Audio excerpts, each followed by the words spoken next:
똑같이 팔았는데 어떤 사람은 세금이 2배? 같은 아파트를 같은 가격에 팔았는데요. 누구는 1억 정도 이익을 보고 누구는 6천만 원밖에 안 남았다면 무슨 차이가 있을까요? 예를 들어 볼게요. 우선 15억에 팔았는데 당초에 샀던 금액은 5억이었어요. 그럼 차익이 약 10억 원 가까이가 나죠. 그러면 단독명의였다고 생각을 하면 최대 45% 세율을 적용을 했을 거예요. 지방세까지 했으면 49.5%예요. 근데 이렇게 계산하면 세금이 3억 5천 정도 나왔을 거거든요. 근데 이게 만약에 부부 공동명의였다고 가정을 하면요. 양도차익 10억 원을 둘이서 5억 5억씩 나눴다고 생각을 해볼게요. 그러면 이건 약 40% 정도 되는 세율을 적용을 할 거예요. 그러면 각자가 내야 되는 세금이 한 1억 7천 정도 되기 때문에 합치면은 3억 5천보다는 조금 더 떨어지겠죠. 양도차익이 지금은 높기 때문에 그런데 양도차익이 조금 더 작은 경우라고 가정을 한다면 단독명의일 때와 공동명의일 때 차이가 나는 금액은 꽤 커지게 됩니다. 그리고 우리는 보유하는 동안에 종부세도 함께 고려를 해야 하는데요. 단독으로 했을 경우에는 6억 원, 공동으로 했을 경우에는 12억 원까지 공제를 받으실 수가 있어요. 물론 이게 1세대 1주택이거나 그런 건 논외로 하고 인당 받을 수 있는 금액을 기준으로 한다면 명의는 여러 명에서 분산해서 받게 되면 확실히 보유세와 양도세의 세금 혜택은 크게 됩니다. 그러면 실질적으로 실수령액은 훨씬 더 많이 늘어나게 되겠죠.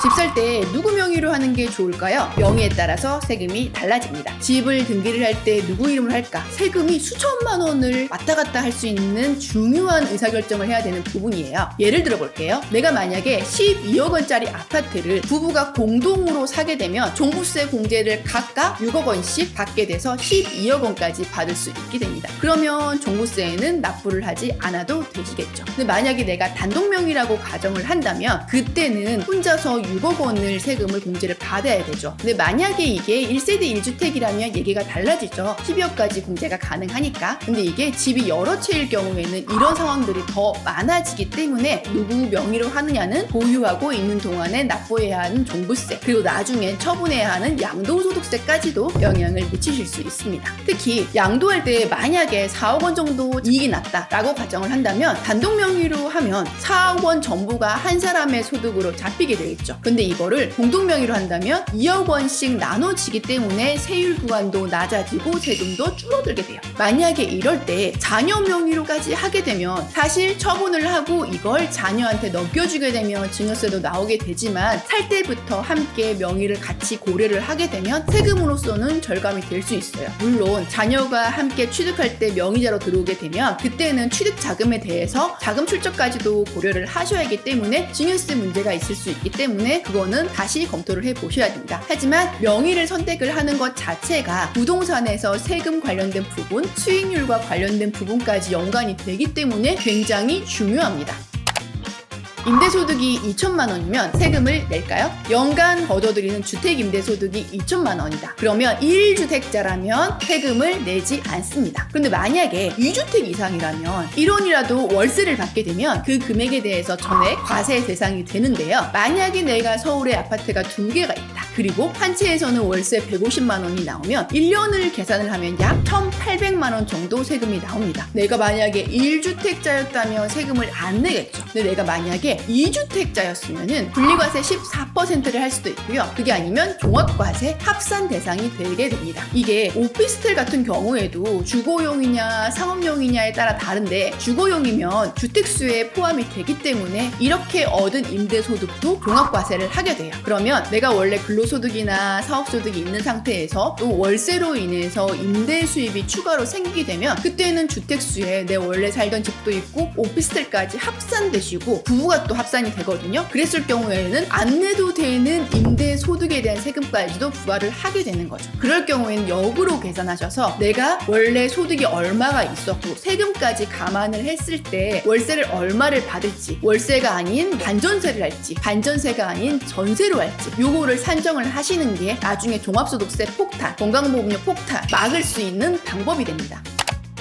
1세대 1주택인데 양도소득세가 나왔어요. 왜? 일단 첫 번째로 실거래 가액이 12억 원을 넘으면 초과분에 대해서는 양도소득세가 부과가 되게 됩니다. 이렇게 14억 원이라는 금액에 만약에 팔게 되죠. 그러면 12억에서 2억 원을 초과했기 때문에 이 2억 원에 대해서는 세금이 나오게 돼요. 두 번째로 조정대상 지역이라면 2년 이상 실제 거주를 해야지 비과세 조건이 해당이 합니다. 본인이 취득할 당시에 조정대상 지역이었는지는 계속 법이 바뀌기 때문에 한번 검토를 해보셔야 하고요. 양도 당시가 아니라 취득 당시에 조정대상 지역이어야만 거주 요건이 붙습니다. 세 번째는 상속이나 이혼이나 합가나 특례 조건에 따라서 비과세 여부가 또 달라질 수 있게 됩니다. 양도 당시 1주택이었다면 문제가 없겠지만 양도 당시 주택이 여러 개 있는데도 1주택으로 보는 경우들이 종종 있습니다. 그럴 때 비과세를 받고 안 받고는 절세 전략에 따라서 달라지죠. 예를 들어 11억 원의 집을 매도를 한다고 가정을 할게요. 해당 집은 4억 원에 매입을 해서 11억 원에 팔았기 때문에 양도 차익이 약 7억 원 정도 발생을 했습니다. 그런데 내가 1주택자라고 하면 12억 원보다 낮기 때문에 양도세가 없는 게 맞죠. 특히 뭐 조정대상 지역이거나 뭐 거주 요건이거나 이런 걸 논외로 한다면 그냥 세금을 안 내야 되는 게 맞아요. 근데 만약에 이 집 한 채에 요건이 안 맞으면 안 내도 되는 12억 원이 안 되는데도 세금을 내야 하는 경우가 종종 발생을 하게 됩니다.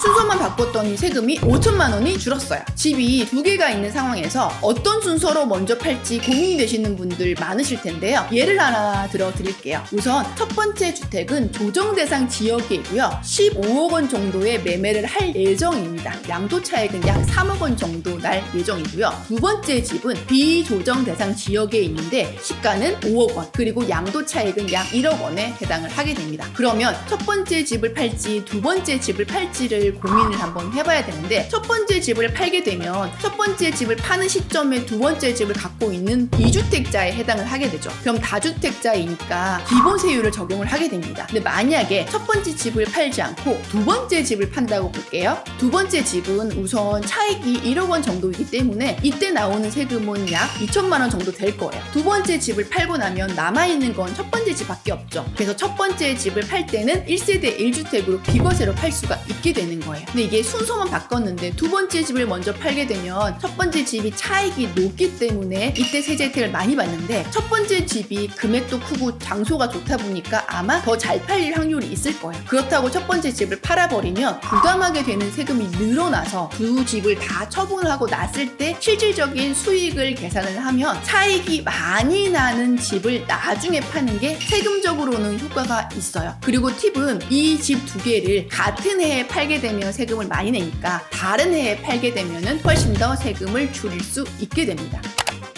집 팔기 3개월 전, 이건 반드시 하셔야 합니다. 집을 팔기 3개월 전부터 세금 준비에 들어가셔야 해요. 첫 번째로 체크를 해야 될 부분이 있는데 비과세 요건 체크입니다. 보유한 기간, 거주한 기간, 주택수, 내 주택만 해당하는 게 아니라 가족 전부, 배우자, 자녀, 부모님 같은 세대를 구성을 하고 있으면 그 전체 가족이 갖고 있는 집이 몇 개인지를 한번 체크를 하시고, 양도하기 전에 이 해당하는 주택수는 전부 정리를 하셔야 합니다. 두 번째, 증빙 서류를 정리를 하셔야 되는데요. 취득가액이 얼마였는지 서류를 찾으시고, 리모델링을 하셨으면 계약서, 송금했던 영수증, 뭐 현금 영수증 이런 것도 다 찾으시고, 중개 수수료도 취득했을 때 수수료, 양도했을 때 수수료까지 전부 다 정리를 하시면 실질적으로 양도 차익에서 세금을 줄일 수 있는 필요 경비에 해당이 돼요. 그렇기 때문에 이런 영수증을 반드시 모아 두셔야 합니다. 세 번째는 순서와 시기에 해당하는 시뮬레이션을 돌려보셔야 돼요. 계약금을 받기 전에 집이 두 채 이상이시라면 양도하는 순서, 양도할 연도를 나눠야지 누진세율을 피하실 수 있게 됩니다. 같은 해에 두 채를 팔면 세금이 1억이지만 나눠서 팔면 6천만 원대로 세금을 줄이실 수 있는 방법이 있어요. 같은 해에 팔게 되면 원래 차익이 난 거에 대해 세금을 내고 두 번째 차익을 난 거에 대해서 세금을 내면 합산해서 누진세율을 적용을 하고 있어요. 그래서 이럴 때는 연도 말에 하나를 팔고 그 다음 연도 초에 다른 걸 팔게 되면 연도를 구분을 하기 때문에 동일한 누진세율을 적용을 한다고 하더라도 처음부터 하는 거와 이미 이만큼 이익이 났다고 생각한 상태에서 또 세금을 계산하는 거와는 큰 차별점이 있어요. 그래서 손실이 난 집이 있으면 같은 해에 통산을 하고요. 만약에 중에 둘 다 이익이 났다라고 가정을 한다면 연도를 나눠서 실질적으로 세금도 줄이고 실제 수익률도 더 높이실 수가 있게 됩니다. 계약서를 쓰기 전에 앞에 해당하는 세 가지를 반드시 체크하신 후에 계약하시기 바랍니다.